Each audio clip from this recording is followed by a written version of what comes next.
Hello, everybody. This is Terence Moore for Terence's Take for the first week of 2019.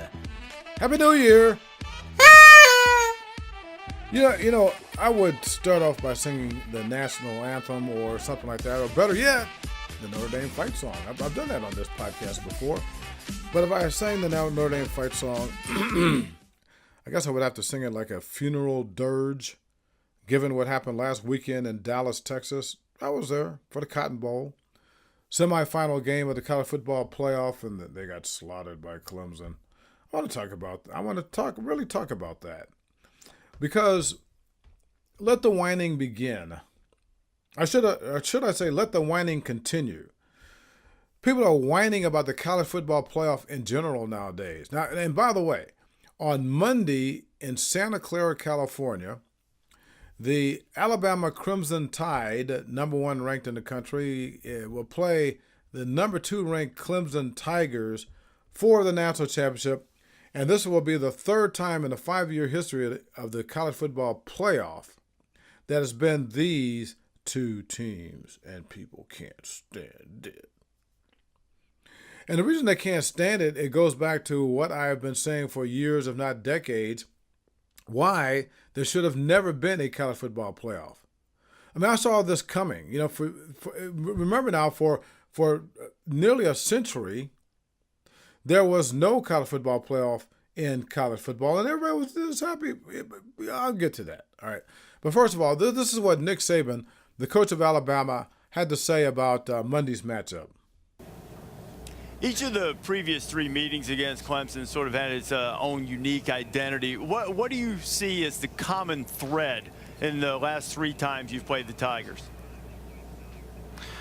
Well, you know, we're certainly looking forward to this game. They're a little different team. We're a little different team. So I'm sure that both teams have issues that we have to try to get resolved to be able to match up and play in this game. And I think the common thread probably has been they've had a lot of really, really good players. We've had a lot of really good players. It's been, you know, a really great football game every time that we've played.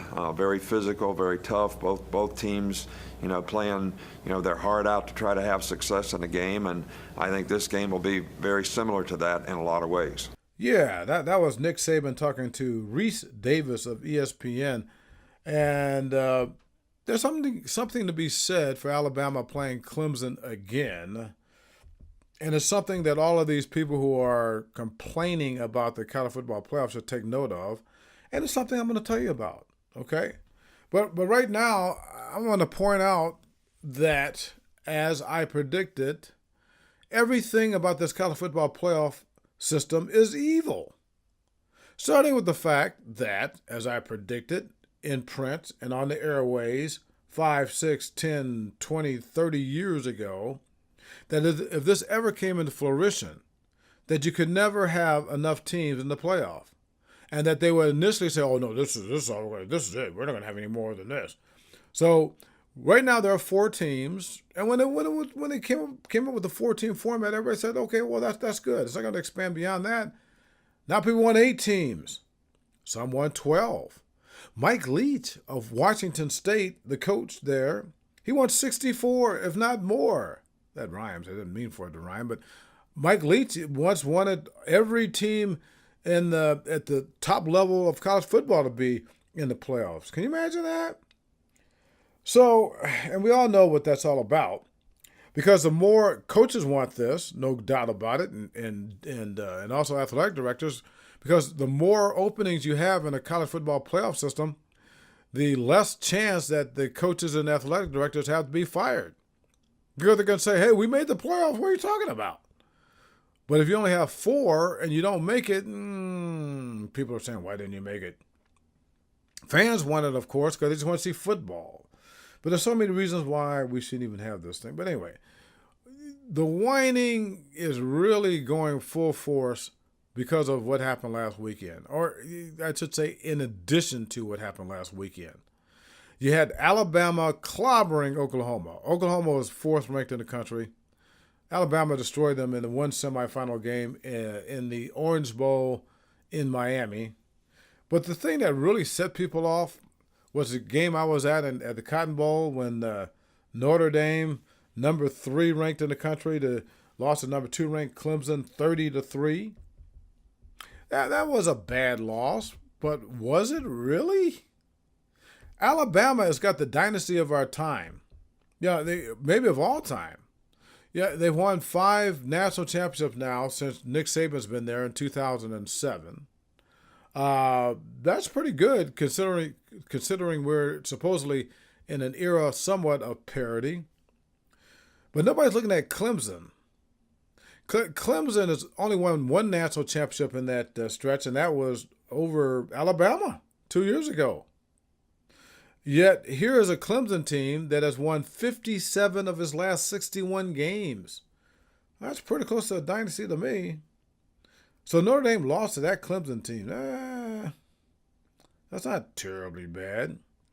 Yeah, and the other thing about Notre Dame during the regular season was the only team in the country to beat 12. That's during the regular season. 12 football bowl subdivision teams. Oh, those are the big boys. They beat 12. Nobody else did that. Notre Dame finished undefeated during the regular season for the second time since 2012. And the only other teams that can say that are Central Florida, Clemson, and Florida State. That's it. But this is all about jealousy. People can't stand Notre Dame. And I'll do a whole podcast on that, but I'll just leave you with this. Folks are upset because Notre Dame is independent and they don't have to split the money that they make with conference members. That's the bottom line, period. All the other stuff, forget about it. That's what this is all about, okay? This is why, the Georgia people are... Well, anyway, speaking of Georgia, Georgia's the number 5 team in the country. They finished number 5, but they were just complaining about how they should have been in the playoff to begin with, even though they lost the SEC championship game to Alabama. But what they said was, we played Alabama closer than anybody. Okay? Yeah, well, anyway. This is what Georgia coach Kirby Smart had to say after Georgia lost the SEC championship game, close one, to Alabama this season. With the committee watching all day and they're together, what kind of statement do you think you guys made collectively moving forward before the final vote tomorrow? Well, it boils down to one thing. Do you want the 4 best teams in or not? It's that simple. You know, they sat at home last year and got to go in the game while everybody else was beating each other up, and they had a good football team. Give that coach across the sideline a vote who he doesn't want to play. And it'll start with us. I promise you, he don't want to play us. Jonathan? It's not our decision. It's their decision. But if you're gonna put the 4 best football teams in, Yeah. Okay, let's put this in perspective, right?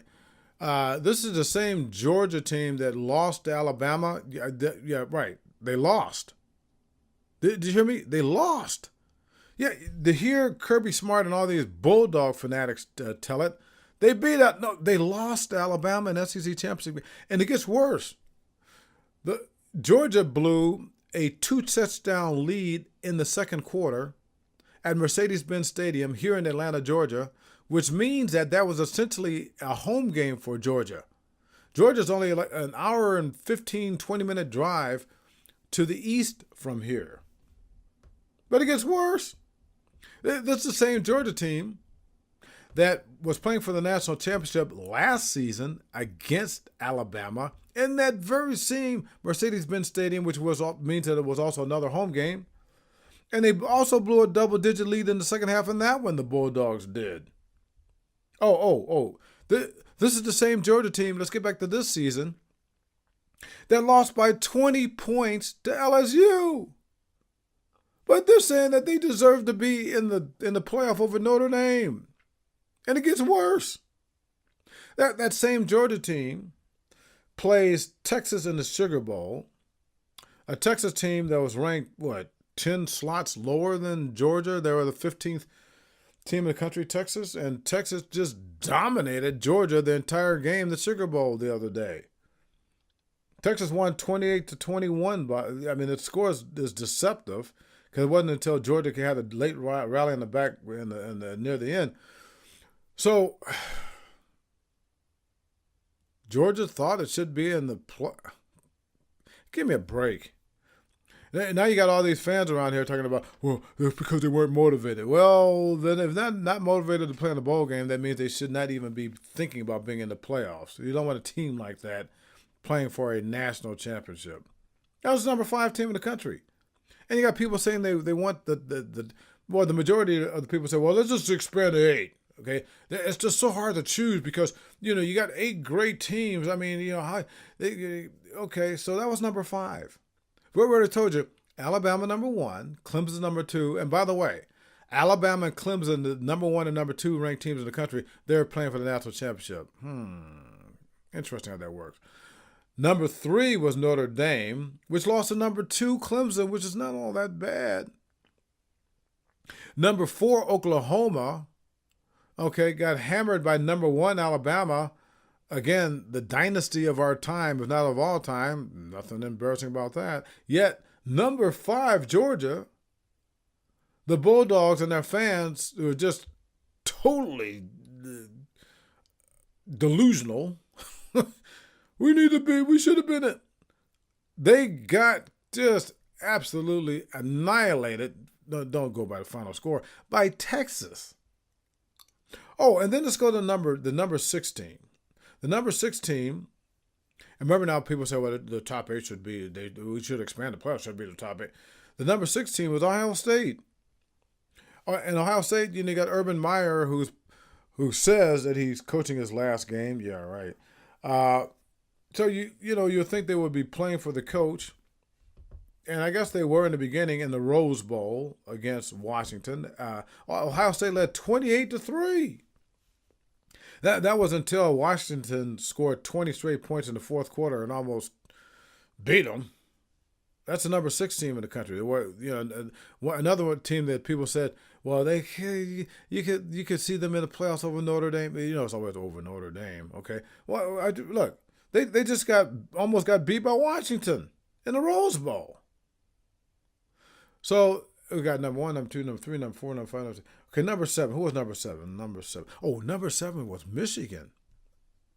Remember now, we're going through the top, these top 8 teams, or the other 4 teams that people say that should have been in the expanded playoff. So number 7 is Michigan. Michigan played number 10 Florida in the Peach Bowl. Final score: Michigan 15, Florida 41. Michigan deserved to be in the playoffs. Number 8, Central Florida. They're ranked number 8. So if you have an 18 playoff, they would have been in the playoffs. And everybody talking about, well, Central Florida's gotten rooked the last couple of years because they were undefeated and didn't get a chance to play for the national championship. Well, here they are playing the LSU team in the Fiesta Bowl, and they lost. Central Florida, 40-32. So what are people talking? I mean, it's just ridiculous. And here are some other reasons why there should not be a playoffs period, and certainly not expanded playoffs. More games? Are you kidding me? One of the things that I take great pride in, I am the only journalist that I know of who through the years have actually talked to student athletes about a playoff system and expanding it. And I'm telling you, the overwhelming majority of these student athletes do not want a playoff system for so many reasons. And I'm just going to leave you with 3. And 1, the physical part of it. The more games you play, that's more practices, way more practices, beyond just a bowl game, particularly if you're playing multiple games, all right? Even with what we have right now, you've got both Notre Dame and, Clemson and Alabama right there. They're playing an extra game because they're in the national championship game. Potentially, that could have been the case for Clemson and rather for Oklahoma and Notre Dame. You go to 8 teams and 16 teams, oh my goodness, that's more games. And the reason more games are bad is, number 1, the physical. It would take such a physical toll on these players. Now, I know what people out there are saying is, well, they do it at the other level. They do it at the lower level, all those other levels of college football. But that's a whole different speed of game. I already missed Dick Bestwick. Dick Bestwick passed away in 2018. Dick Bestwick was one of the most decorated persons in the history of college athletics. He was an AD, he was a head coach, and administrator. He did everything. And Dick Bestwick and I were the only two people on the face of the earth who thought the playoff system was the great Satan.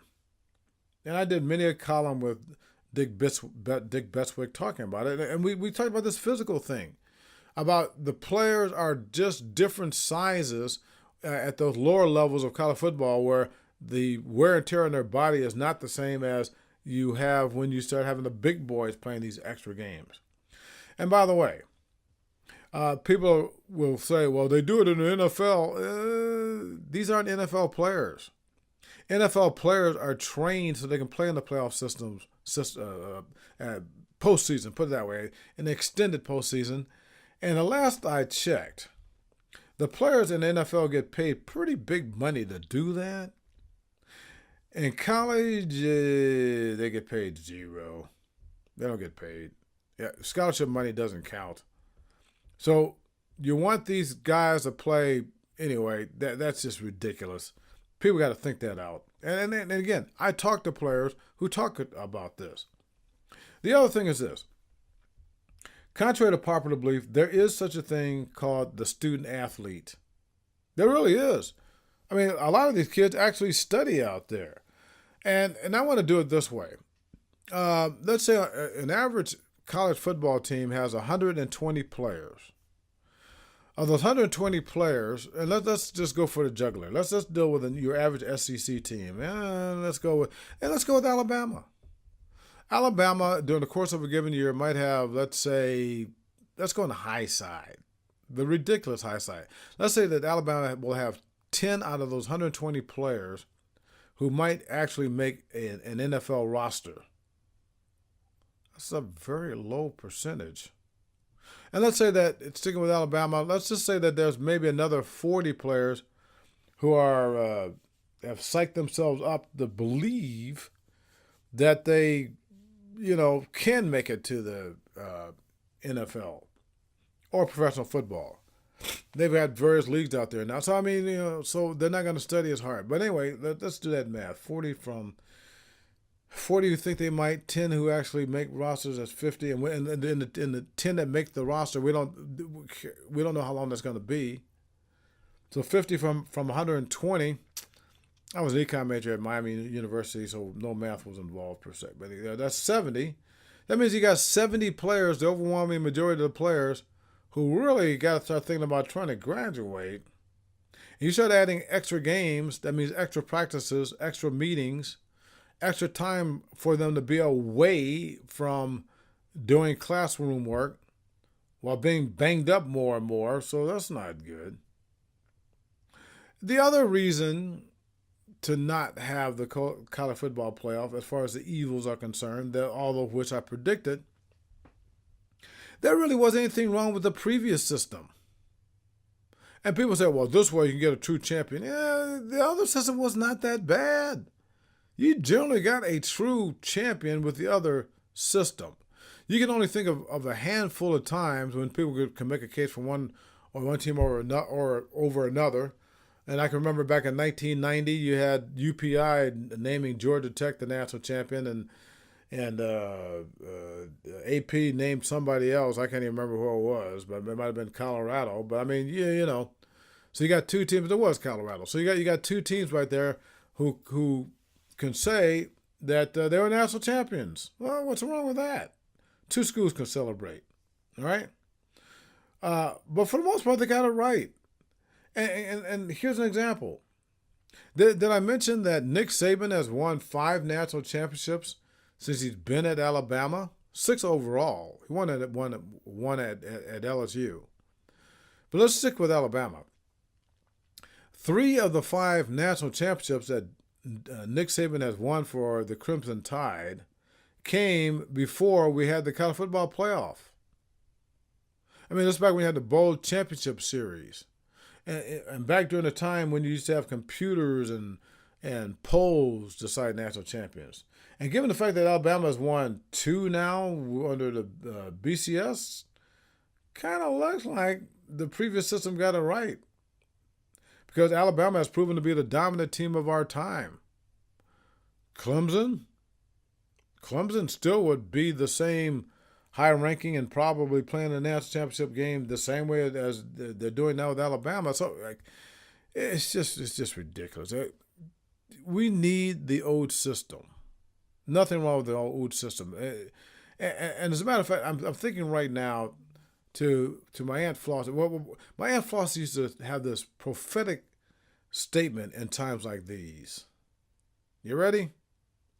Just leave it alone. Anyway, we'll be back next week for more Terrence's Take. See ya, and again,